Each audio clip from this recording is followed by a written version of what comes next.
विटा एक्सप्रेस, सुरुवात नव्या पर्वाची। नमस्कार, विटा एक्सप्रेस न्यूज मध्ये आपल्या सर्वांचं सहर्ष स्वागत।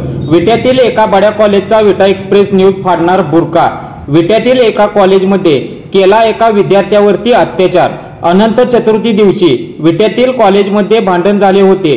त्यानंतर ज्या विद्यार्थ्यांचे भांडण झाले होते त्या विद्यार्थ्यांच्या नावाचा कोणताही उल्लेखही नाही, परंतु जे विद्यार्थी भांडण करण्यासाठी नव्हते त्या विद्यार्थ्यांच्या वरती कॉलेजचे प्राचार्य यांचा अत्याचार सुरू आहे।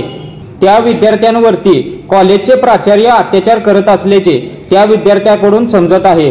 त्या विद्यार्थ्याने लगेच एक पोस्ट केली व त्या पोस्टमध्ये असे हा उल्लेख केला की मला न्याय द्या, नाहीतर मी कॉलेजच्या टेरेसवरून उडी मारतो, म्हणजे तुम्हाला बरे वाटेल। हा फक्त माझा विषय नाही तर माझ्यासारख्या अजून कितीतरी विद्यार्थ्यांवरती हे कॉलेज अत्याचार करत आहे। लवकरच विटा एक्सप्रेस न्यूज चॅनल कडून त्या कॉलेजचा बुरका फाडणार।